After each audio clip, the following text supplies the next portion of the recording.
Oxóssi, senhor da caça, da fartura, das ervas e do conhecimento.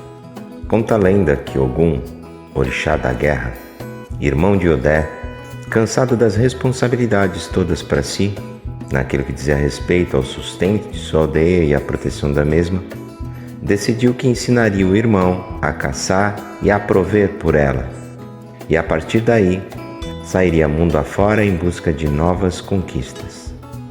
E assim fez Ogum.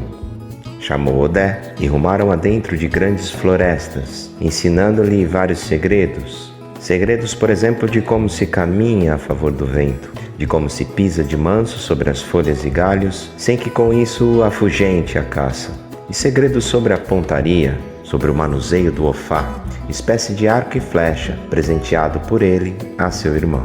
Odé aprendeu muito bem a cada lição, e no caminho de volta encontraram com Ossan, senhor das folhas, que fez questão de ensinar-lhe também muitos segredos sobre as ervas.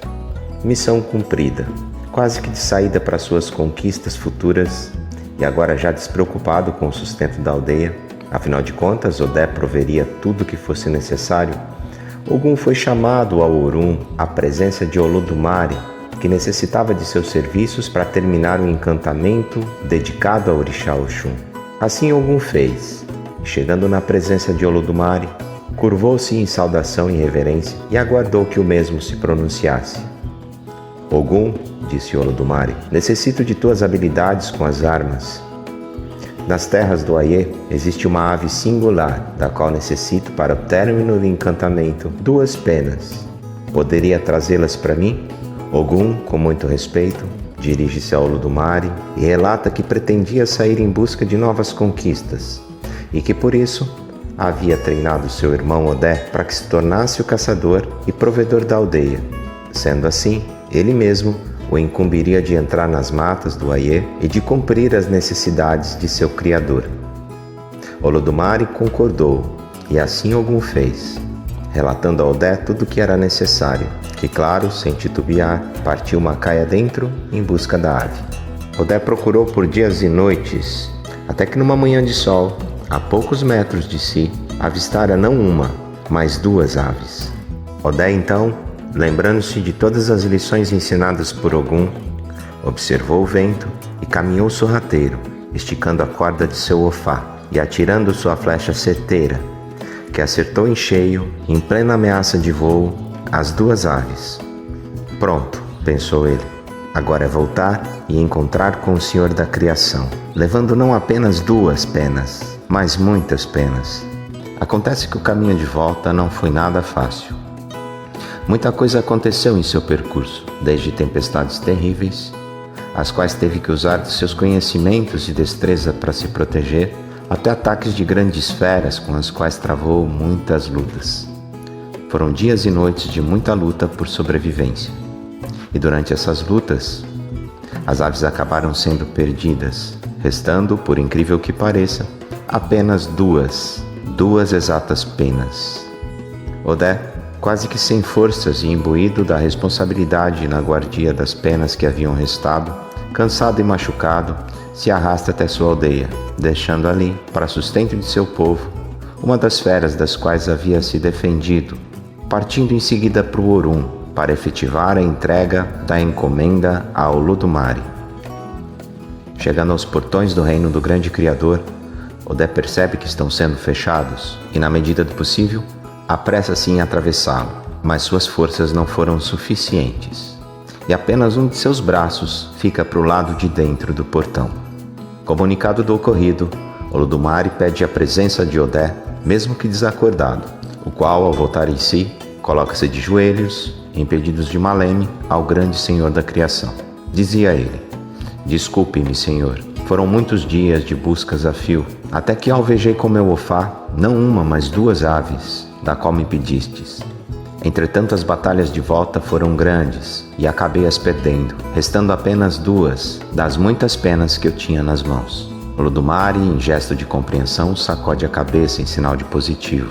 Mas Maleme, meu pai, continuou Odé, sobraram de todas as penas apenas 2 delas, que temo ter perdido nos portões do teu reino.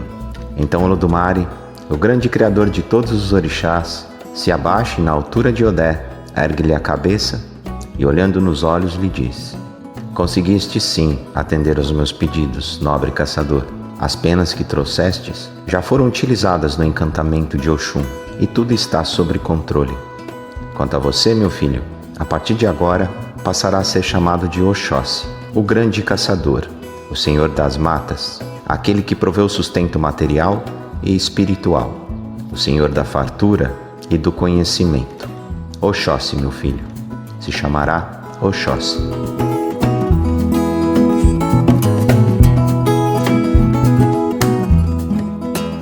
Eu gosto muito dessa lenda, que traz em si muitos ensinamentos subentendidos.